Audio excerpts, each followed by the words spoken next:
5 cartels are executing people over a dirt road that doesn't even cross the border. And when I show you what's actually moving on this road, you'll understand why the violence will never stop, because this isn't about what you think. If you're ready to see how the entire system actually works, hit that subscribe button, because what I'm about to show you will change how you see everything. Let's get into it. On Highway 10 outside Ascensión, Mexico, there's a 2-mile stretch where they find bodies almost weekly. Last month, 11 in one night. All eliminated execution style, all arranged in a line on the roadside. And here's the part that makes zero sense. This road doesn't lead to a major crossing. It's not a primary route. On a map, it looks completely ordinary. So why are 5 separate organizations willing to stack bodies over it? The answer is worth $127 million every single week. But it's not what you think is moving. In fact, what makes this route valuable is going the opposite direction of what everyone assumes. And once you understand what's really flowing here, you'll realize this is the actual backbone of the entire system, the thing they can't operate without. See, everyone thinks cartel routes are about getting product into the United States, cocaine, heroin, fentanyl, all that. And sure, that happens. But this specific road, the Sinaloa Cartel, the Juárez Cartel, CJNG, La Línea, and the Beltran Leyva remnants, they're not stacking bodies over northbound traffic. They're going to conflict over what comes back.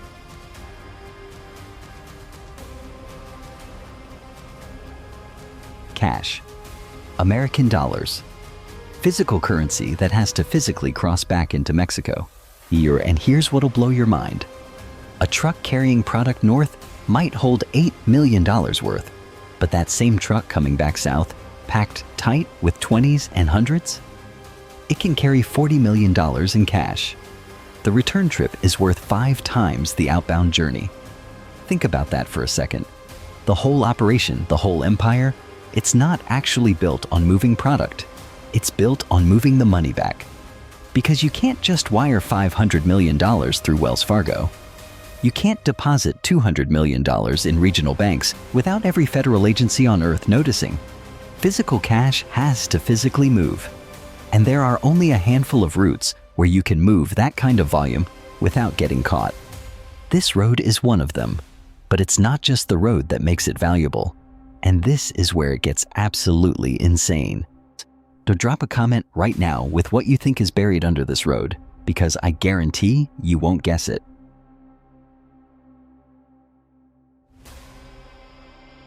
In 2019, a local police commander started investigating a burned-out truck at this exact spot. Looked like a routine hit, but his guys found fresh tire tracks from at least 7 different vehicles. That's not normal.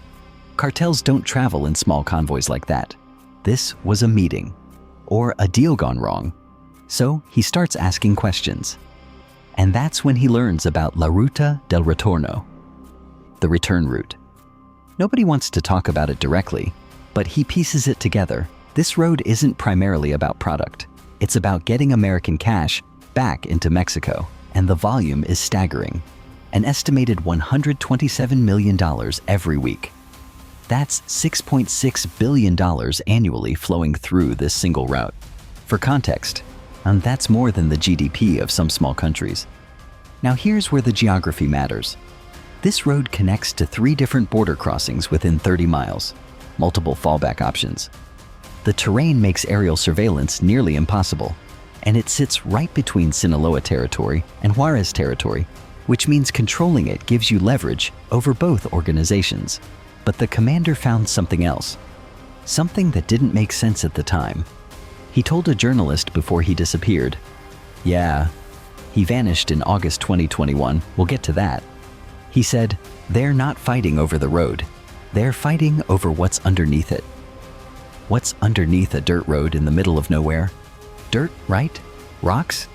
Try a fiber optic communication cable buried during construction in 2014.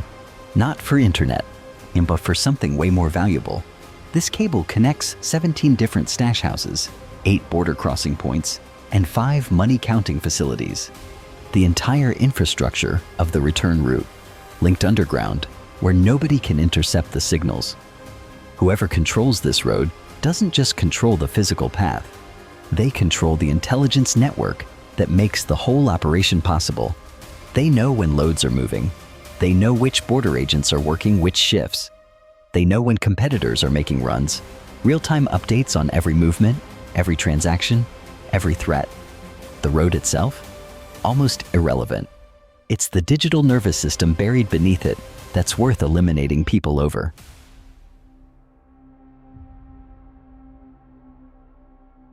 And the Mexican government knows.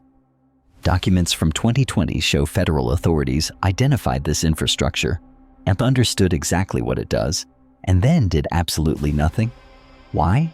3 different governors rely on funding from these organizations to run their political operations. Shutting down this route would just relocate the violence somewhere else, probably somewhere more visible. And the cartels have made it crystal clear. Any serious attempt to disrupt the return route means targeted hits on law enforcement, politicians, and journalists. So the bodies keep stacking. 47 people ended up dead fighting over this road in 2022, 63 in 2023. This year's count is already past 80. Most of them aren't even full members anymore.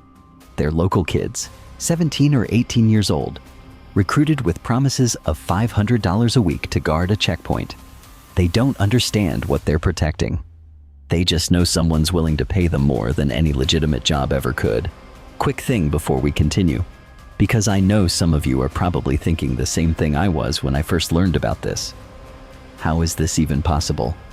Well, stick with me, because the next part is going to answer that question, and honestly, it's even more wild than what I've already told you. And hey, if you're enjoying this, just tap that like button real quick. It genuinely helps more people discover this stuff, and I really appreciate it. All right, let's get into how rival cartels actually started working together over this route.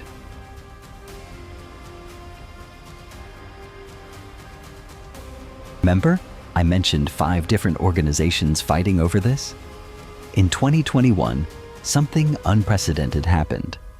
La Línea had controlled this route for 18 months, not through violence, but through an arrangement. They paid a percentage to Sinaloa, kept smaller groups in check, and everybody made money. Then, in March 2021, 16 La Línea members turn up executed on the roadside, all shot in the back of the head, all arranged in a perfect line. The calling card: Cartel Jalisco Nueva Generación, CJNG, operating 700 miles from their home territory. Mexico's fastest growing organization just announced they wanted a piece of the return route, regardless of whose territory it crossed. And here's what's wild. The Sinaloa Cartel and Juárez Cartel, who've been enemies for 2 decades, who've eliminated thousands of each other's members, they started working together. Not officially, not publicly, but intelligence reports from the Mexican Attorney General's office show coordinated operations, shared safe houses, joint ambushes against CJNG convoys. Why? Because they both understood something crucial. If CJNG gets control of this route, they control the cash flow for half of northern Mexico. And whoever controls the cash flow eventually controls everything. The product is secondary.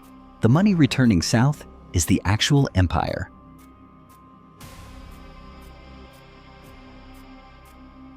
But here's the thing that'll really mess with your understanding of how this works. It's not even just product money anymore. According to a 2023 report from the DEA, roughly 40% of the cash moving south on these routes doesn't come from substances. It's from human trafficking, extortion, kidnapping, protection rackets, organized theft rings operating in Texas, New Mexico, and Arizona. The return route has become the underground financial system for every type of organized crime operating on both sides of the border. It's like an illegal version of the Federal Reserve, processing billions in untraceable cash. And this dirt road is one of its main arteries. Let me put the economics in perspective. For every dollar these organizations make from their primary product, they make $3 managing the return of American cash. The product trade is almost a side business at this point. The real money, the actual empire, is built on being the circulatory system for dirty money trying to get back to Mexico. Now I want to pause here for just a second because we're about to get into how the Mexican military tried to shut this whole thing down, and trust me, what happened next is absolutely crazy. But real quick, I'm actually curious what you think about all this so far. Drop a comment and let me know what surprised you the most. Is it the fact that return cash is worth 5 times more than the product going north? Or that there's literally a fiber optic cable buried under a dirt road? I read every comment and I genuinely want to know what you're thinking. Okay, let's talk about what happened when 200 soldiers tried to take control of this route.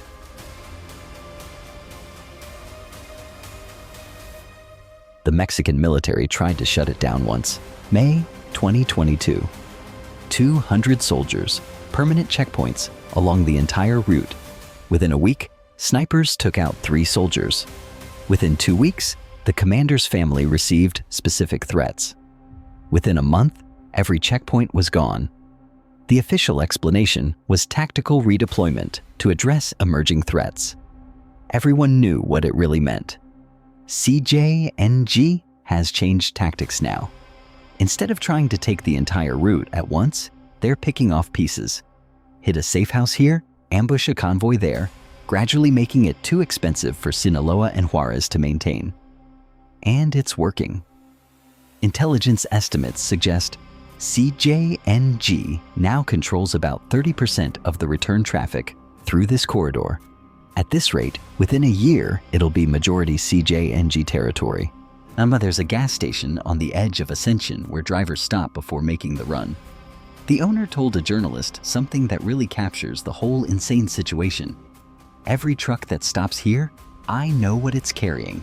South means cash, north means product. And every driver has the same look. Like he's already gone, just waiting for it to become official. Nobody makes this run because they want to. They make it because the money's so good, they can't afford not to. That's the trap right there. The route is so profitable that it creates its own gravity. It pulls in more organizations, more violence, more money, which makes it even more valuable, which attracts more competition, more violence, more money. A feedback loop that only ends one way.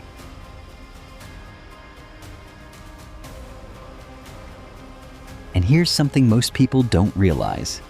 This isn't unique. But there are at least 7 other return routes operating along the border, each one controlled by different organizations, each one seeing similar violence. But this one, this specific 2-mile stretch, it's become symbolic. Whoever holds it has proven they can challenge anyone, anywhere. It's worth more than the actual revenue it generates. The commander who started investigating this, before he disappeared, he told the journalist one more thing. He said the cartels have a saying about this route. El camino se come a sus dueños. The road eats its owners, because no matter who controls it today, they won't control it in 6 months. Someone else will decide it's worth the bloodshed to take it. And the cycle starts again. Right now, as you're hearing this, there's probably a convoy moving south on that road. Trucks packed with American cash, protected by people carrying military-grade weapons, all knowing they might not make it to the other end. Tomorrow, another convoy. Day after that, another one. Because the return route isn't going anywhere. The money's too big. The infrastructure's too valuable. The incentive to control it is too strong. In 2024 alone, an estimated $34 billion in cash crossed back into Mexico through various return routes. That's billion with a B. All of it untraceable, all of it tax-free, all of it funding operations that keep the entire system running.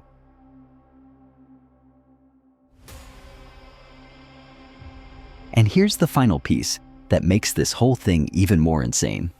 American law enforcement knows. They've known for years.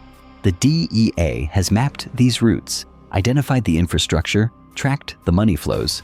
But stopping it? Nearly impossible. Because the cash is moving through legitimate border crossings in vehicles that look normal, driven by people with clean records. Sometimes it's hidden in secret compartments. Sometimes it's just in duffel bags in the trunk. Either way, finding it requires searching every single vehicle coming south, which would create border backups stretching for miles and cost billions in legitimate trade. So it continues. The most valuable commodity isn't cocaine or heroin or fentanyl. It's the American dollars earned from selling them. And the infrastructure to move that cash back south is worth more than everything else combined. The cartels aren't following normal rules on this route because normal rules don't apply when the stakes are this high. When you're moving $127 million a week, and when you control the financial nervous system of organized crime, when losing this route means losing everything, you do whatever it takes to hold it. That dirt road where they find bodies every week, it's not a border route for product. It's the main artery of a multi-billion-dollar underground financial system, and every person who's ended up there died protecting or trying to steal what's really valuable, not what goes north, but what comes back south. The money that keeps the entire empire running.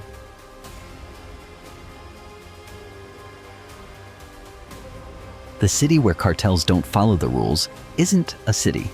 It's every checkpoint, every stash house, every counting facility along this route. Places where the only rule is who's enough to hold the ground today. And the price of doing business is measured in bodies, 83 so far this year. And we're not done counting. So look, if this completely changed how you think about what's actually happening at the border, do me a favor and leave a comment letting me know what hit you the hardest. Was it the $127 million moving every single week?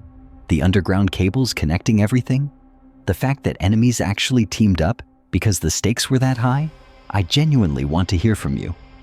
And listen, I mentioned there are 7 other return routes, just like this one, each with their own insane story. If you want me to break those down, let me know in the comments, and I'll make it happen. Make sure you're subscribed with the bell on because I've got more content like this coming that you're not going to want to miss. Appreciate you watching, and I'll catch you in the next one.